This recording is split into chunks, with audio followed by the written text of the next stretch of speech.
ಎಲ್ಲರೂ ಮಾರ್ಕೆಟಿಗೆ ಬರೋದೇ ಹಸಿರು ಬಣ್ಣ ನೋಡಿ ಲಾಭ ಮಾಡೋದಕ್ಕೆ.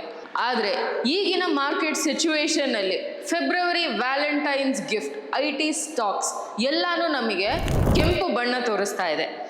ಲಾಸ್ಟ್ 10 ಡೇಸ್ನಲ್ಲಿ 20% ಡೌನ್ ಆಗಿದೆ. ಲಾಸ್ಟ್ 1 ವೀಕಲ್ಲಿ 12%ಗಿನ್ನ ಜಾಸ್ತಿ ಬಿದ್ದಿದೆ. ಅರೌಂಡ್ 30,000 ಎಂಪ್ಲಾಯೀಸ್ನ TCS ಫೈರ್ ಮಾಡಿದ್ದಾರೆ.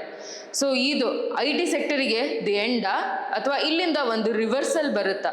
ಇನ್ ಡೀಟೇಲ್ ಆಗಿ ಅನಾಲಿಸಿಸ್ ಮಾಡಿ ಈ ವಿಡಿಯೋನಲ್ಲಿ ನೋಡೋಣ.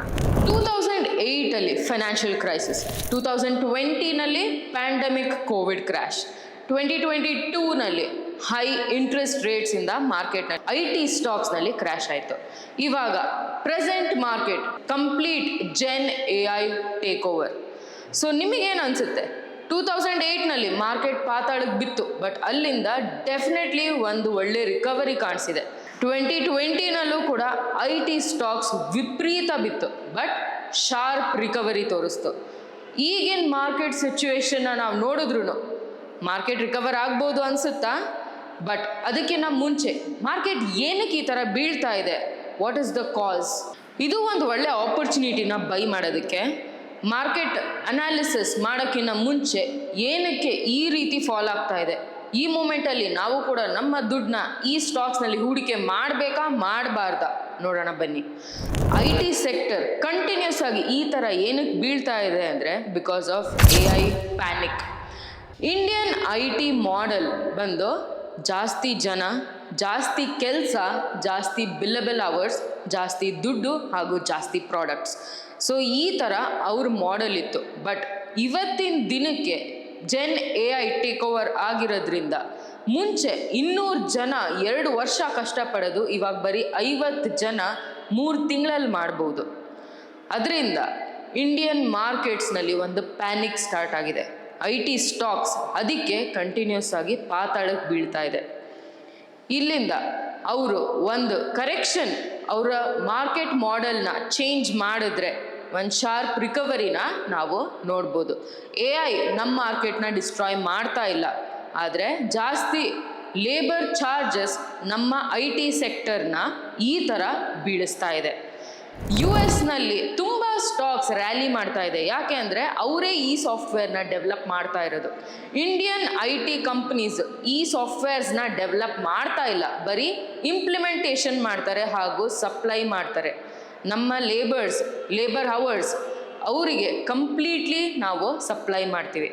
ಆದ್ದರಿಂದ ನಮ್ಮ ಮಾರ್ಕೆಟ್ ಮಾಡೆಲ್ನ ನಾವು ಚೇಂಜ್ ಮಾಡಿದ್ರೆ ಒಂದು ಒಳ್ಳೆ ರಿಕವರಿನ ನಾವು ಕೂಡ ನಮ್ಮ IT ಸ್ಟಾಕ್ಸ್ನಲ್ಲಿ ನೋಡ್ಬೋದು.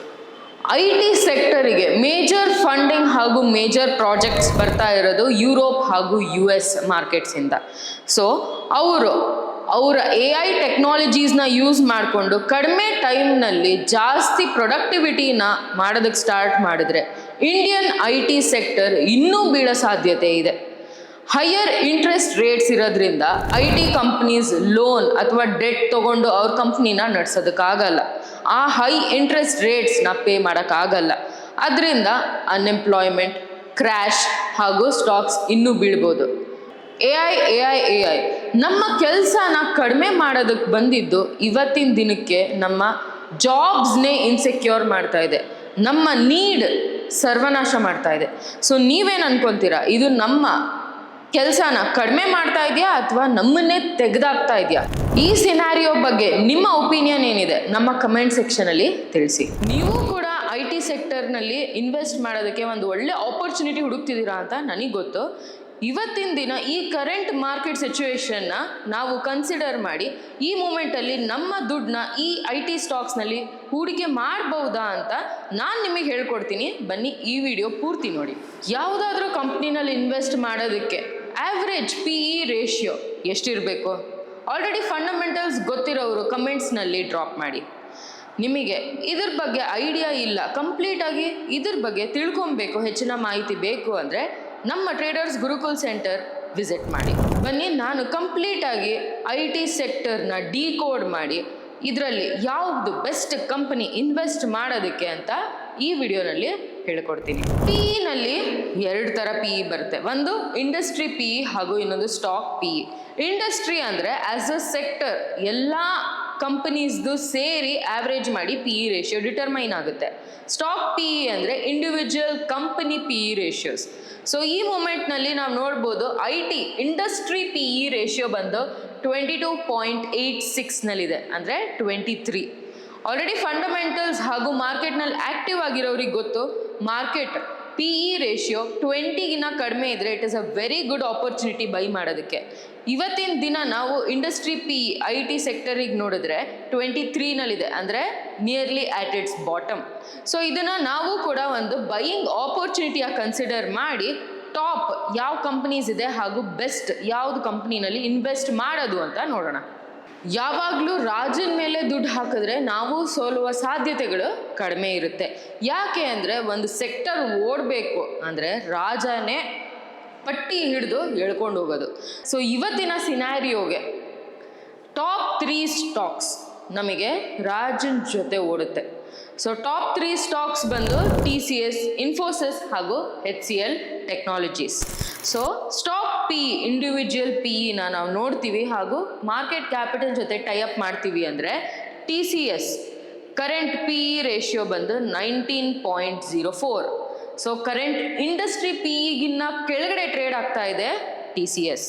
ಮಾರ್ಕೆಟ್ ಕ್ಯಾಪಿಟಲ್ ಕೂಡ ಹೈಯೆಸ್ಟ್ ಈ ಸೆಕ್ಟರ್ನಲ್ಲೇ ಬಿಗ್ಗೆಸ್ಟ್ ಕಂಪ್ನಿ TCS ಹಾಗೂ ಇಂಡಸ್ಟ್ರಿ ಸ್ಟಾಕ್ ಪಿ ಇಗಿನ್ನ ಕಡಿಮೆ ಟ್ರೇಡ್ ಆಗ್ತಾ ಇದೆ. ಸೆಕೆಂಡ್ ಸ್ಟಾಕ್ ಬಂದು ಇನ್ಫೋಸಿಸ್. ಸೊ ಟಾಪ್ 2ನಲ್ಲಿ ಇನ್ಫೋಸಿಸ್ ಬರುತ್ತೆ.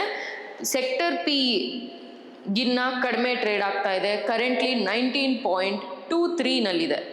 ಥರ್ಡ್ ಸ್ಟಾಕ್ ಬಂದು HCL ಟೆಕ್ನಾಲಜೀಸ್. ಸೊ ಇದು ಥರ್ಡ್ ಪೊಸಿಷನಲ್ಲಿ ಬರುತ್ತೆ. ಸ್ಟಾಕ್ ಇಂಡಿವಿಜುವಲ್ ಪಿ ಇ ನೋಡಿದ್ರೆ 23.00ನಲ್ಲಿದೆ, ಅಂದರೆ ಇಂಡಸ್ಟ್ರಿ ಪಿ ಇ ಜೊತೆಗೆ ಇದೆ.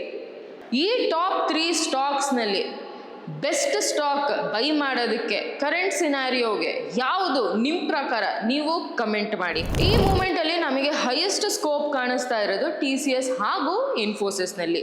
ಇದು ಯಾವುದೇ ರೀತಿಯ ಸ್ಟಾಕ್ ಟಿಪ್ ಅಲ್ಲ. ನೀವು ಇನ್ವೆಸ್ಟ್ ಮಾಡೋಕ್ಕಿಂತ ಮುಂಚೆ ದಯವಿಟ್ಟು ನಿಮ್ಮ ಫೈನಾನ್ಷಿಯಲ್ ಅಡ್ವೈಸರ್ನ ಕಾಂಟ್ಯಾಕ್ಟ್ ಮಾಡಿ ಫರ್ದರ್ ಡಿಸಿಷನ್ನ ತಗೊಳ್ಳಿ. ಈ ಮೂಮೆಂಟಲ್ಲಿ TCS ಹಾಗೂ ಇನ್ಫೋಸಿಸ್ನಲ್ಲಿ ನೀವು ಕೂಡ ಇನ್ವೆಸ್ಟ್ ಮಾಡಬೇಕು ಅಂದರೆ ಫುಲ್ ಅಮೌಂಟ್ ಒಂದೇ ಸಲ ಯಾವತ್ತೂ ಕೂಡ ಇನ್ವೆಸ್ಟ್ ಮಾಡಬೇಡಿ. ಆವ್ರೇಜಿಂಗ್ ಟಿಪ್ನ ಯೂಸ್ ಮಾಡಿ ಚೂರೇ ಅಕ್ಯುಮುಲೇಟ್ ಮಾಡಿಕೊಂಡು ಒಂದು ಒಳ್ಳೆ ಪೋರ್ಟ್ಫೋಲಿಯೋನ ಬಿಲ್ಡ್ ಮಾಡಿ.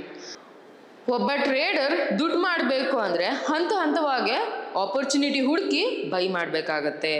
ಒಂದೇ ಸಲ ಫುಲ್ ಅಮೌಂಟ್ನು ಎಲ್ಲೂ ಇನ್ವೆಸ್ಟ್ ಮಾಡಬಾರ್ದು.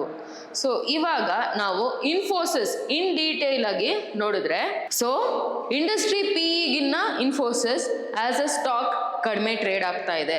ಹಾಗೂ ನಾವು ಇದರ ಶೇರ್ ಹೋಲ್ಡಿಂಗ್ ಪ್ಯಾಟರ್ನ್ ಚೆಕ್ ಮಾಡಿದ್ರೆ ನೀವೇ ಹೇಳಿ ಯಾವ ಸ್ಟಾಕ್ನಲ್ಲಿ FII ಹಾಗೂ DII 70% ಹೋಲ್ಡಿಂಗ್ ಇಟ್ಕೊಂಡು ಕೂತಿದ್ದಾರೆ. ಸೊ ಈ ಸ್ಟಾಕ್ನಲ್ಲಿ FII ಹಾಗೂ DII ಕಂಪ್ಲೀಟ್ಲಿ ಬುಲ್ಲಿಶ್ ಆಗಿದ್ದಾರೆ. 70%ಗಿನ್ನ ಜಾಸ್ತಿ ಹೋಲ್ಡಿಂಗ್ ಅವ್ರ ಹತ್ರನೇ ಇದೆ. ಸೊ ನೀವು ಕೂಡ ಇಲ್ಲಿ ಬ್ಯಾಕ್ ಎಂಡ್ನಲ್ಲಿ ಚೆಕ್ ಮಾಡ್ಬೋದು. ಶೇರ್ ಹೋಲ್ಡಿಂಗ್ ಪ್ಯಾಟರ್ನ್ ಪ್ರಕಾರ FII ಹತ್ರ 30.27% ಇದೆ ಹಾಗೂ DII ಹತ್ರ 41.08% ಇದೆ. ಸೊ ಟೋಟಲ್ ನಿಮಗೆ ಆ್ಯಡ್ ಮಾಡಿದ್ರೆ 70%ಗಿನ್ನ ಜಾಸ್ತಿ ಬರುತ್ತೆ. ಸೊ ಹೈಯೆಸ್ಟ್ ಸೇಫ್ಟಿ ಹಾಗೂ ಈ ಮೂಮೆಂಟಲ್ಲಿ ಕರೆಕ್ಟ್ ಸ್ಟಾಕ್ ಬಂದು ನಮ್ಮ ಪ್ರಕಾರ ಎಜುಕೇಷನಲ್ ಪರ್ಪಸ್ಗೆ ಇನ್ಫೋಸಿಸ್. ಸೊ ನೀವು ಕೂಡ ಇದೇ ರೀತಿ ಇನ್ ಡೀಟೇಲ್ ಆಗಿ ಅನಾಲಿಸಿಸ್ ಮಾಡಿ ಈ ಆಪರ್ಚುನಿಟಿನ ಮಿಸ್ ಮಾಡಬೇಡಿ. ಇದರ ಬಗ್ಗೆ ಇನ್ನೂ ಡೀಟೇಲ್ ಆಗಿ ನೀವು ಕೂಡ ಕಲ್ತ್ಕೊಬೇಕು ಹಾಗೂ ಸ್ಟಾಕ್ ಮಾರ್ಕೆಟ್ ಪ್ರೋ ಆಗಬೇಕು ಅಂದರೆ ಟ್ರೇಡರ್ಸ್ ಗುರುಕುಲ್ ಸೆಂಟರ್ನ ವಿಸಿಟ್ ಮಾಡಿ. ಇನ್ನೂ ಇನ್ಫಾರ್ಮೇಷನ್ಗೋಸ್ಕರ ಕೆಳಗಡೆ ಮೆನ್ಷನ್ ಮಾಡಿರೋ ನಂಬರಿಗೆ ಕಾಲ್ ಮಾಡಿ. ನಮ್ಮ ಕೋರ್ಸಸ್ ಬಂದು ಬೇಸಿಕ್ಕಿಂದ ಸ್ಟಾರ್ಟ್ ಆಗುತ್ತೆ. ಸೊ ಬೇಸಿಕ್ ಕೋರ್ಸ್ ಬಂದು ಲೆವೆಲ್ 1 ಕೋರ್ಸ್ ನಿಮಗೆ 20 ಡೇಸ್ ಕ್ಲಾಸ್ ಇರುತ್ತೆ.